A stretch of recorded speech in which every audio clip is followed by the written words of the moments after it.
India sought to extract political gains from a human tragedy by spurning my sincere offer of an independent international investigation into the Pahalgam incident.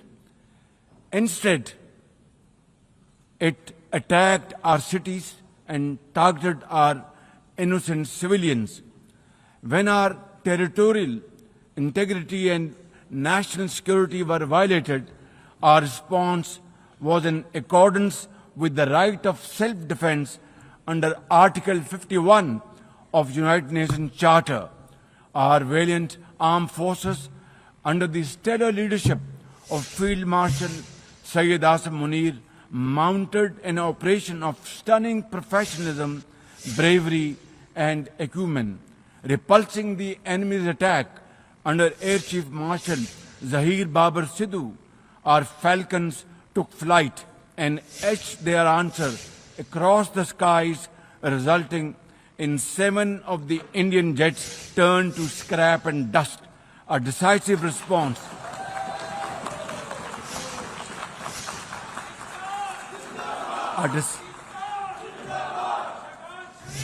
A decisive response to the aggressor that will echo through the annals of history.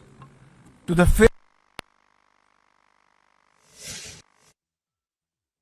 decisive response to the aggressor that will echo through the annals of history. To the fearless architects of this victory, to every officer and soldier, heirs of our martyrs, their names are forever engraved in glory. To the mothers of our martyrs, their courage guides our path forward, and their sacrifice shall never be in vain, inshallah, God willing. And to every Pakistani, you stood as one unbreakable wall, a bunyanum marsus. Excellencies, though in a position of strength, Pakistan agreed to a ceasefire facilitated by President Donald Trump's bold and visionary leadership. We express our deep appreciation to him and his team for their active role in bringing about the ceasefire.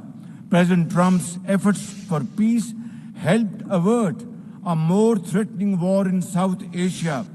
Had he not intervened timely and decisively, the consequences of a full-fledged war would have been catastrophic. Who would have lived to tell what happened? And therefore, in recognition of President Trump's wonderful and outstanding contribution to promote peace in our part of the world, Pakistan nominated him for Nobel Peace Prize. And I think this is the least we could do for his love for peace. And I think truly he's a man of peace.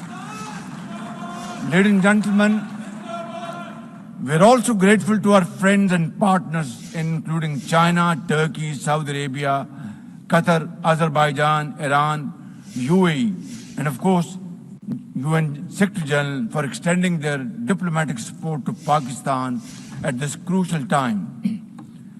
Excellencies, we have won the war, and now we seek to win peace in our part of the world. And this is my most sincere and serious offer before this august assembly of the world nations. Pakistan stands ready for a composite, comprehensive, and result-oriented dialogue with India on all outstanding issues. South Asia requires, ladies and gentlemen, proactive rather than provocative leadership. India's unilateral and illegal attempt to hold the Indus Water Treaty in abeyance defies the provisions of the treaty itself, as well as the norms of international law. Pakistan has made it abundantly clear, and let there be no doubt once again in anybody's mind, as I said last year in this hall, from this podium, we will definitely and ardently defend, inshallah, the inseparable right of our 240 million people on these waters. To us, any violation of this Indus Treaty represents an act of war. Ladies and gentlemen, through this august house, I wish to assure the Kashmiri people that I stand with them. The people of Pakistan stand with them. And one day soon, inshallah, India's tyranny in Kashmir will come to a grinding halt. Kashmir will gain its fundamental right to self-determination through an impartial plebiscite under the auspices of this very organization, United Nations. Excellencies, the plight of the Palestinian people is one of the most heart-wrenching tragedies of our times.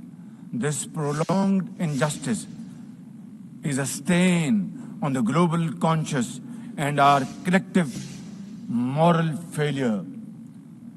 For nearly 80 years, the Palestinians have courageously endured Israel's brutal occupation of their homeland in the West Bank.